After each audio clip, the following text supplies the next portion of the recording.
যাদেরকে তোমরা নিজ হাত দিয়ে বানাও, আবার নিজ হাত দিয়ে বানিয়ে আবার তাদের সামনে মাথা নত করো। তোমাদের তো কমন সেন্স থাকা প্রয়োজন। যে কোনো জিনিস গ্রহণ করতে পারে না, কথা বলতে পারে না, জবাব দিতে পারে না, সে তো খোদা হতে পারে না। তোমাদের এবং আমাদের খোদা একজন, তিনি কে? আল্লাহ। যে আল্লাহ তাআলা সমস্ত কিছু করেন, জানেন এবং দেখেন এবং বান্দাদের প্রশ্ন করার আগে উত্তর দেন, তিনি একজন রব। তিনি কে? আল্লাহ।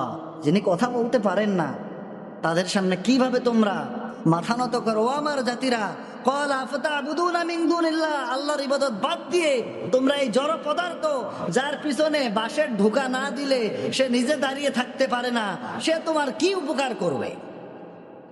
তোমার কি কাজে দেবে সে, যে নিজের উপকার নিজে করতে পারে না? তোমরা খাবার দিয়েছো, খাবারটাও গ্রহণ করতে পারে না। কে তাদেরকে ভেঙেছে এর জবাবও দিতে পারে না। সুতরাং যার মুখের কোনো জবান নাই, যার মুখের কোনো আওয়াজ নাই, যে কানে শোনে না, যে চোখে দেখে না, সে চোখে দেখা মানুষের কোনো রব হতে পারে না, চোখে দেখা মানুষের কোনো খোদা হতে পারে না। কথা বলুন ঠিক কিনা?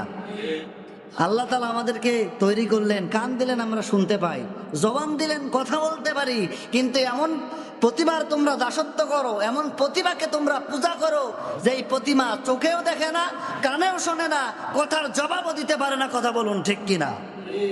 ইব্রাহিম আলাইহিস সালাতু ওয়াস সালাম বললেন, আফাতা'বুদুনা মিন দুনিল্লাহ, ওই আল্লাহকে বাদ দিয়ে তোমরা কেন এগুলোর কাছে পড়ে আছো? এই জড় পদার্থর সামনে তোমরা কেন নিজেকে সঁপিয়ে দিয়েছো? যখন এইভাবে ইব্রাহিম আলাইহিস সালাতু ওয়াস সালাম বললেন যে এগুলোর পূজা করো না, তখন তাদের বুঝতে আর দেরি হলো না।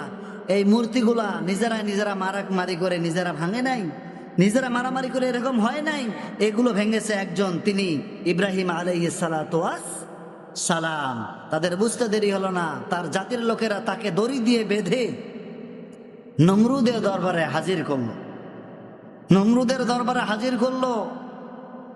নমরুদের কাছে যখন এইভাবে বললেন যে তিনি একত্ববাদের দাওয়াত দিলেন, যে এই মূর্তির সামনে তোমরা মাথা নত করো, এই মূর্তি তোমাদের কোনো কাজে আসে না।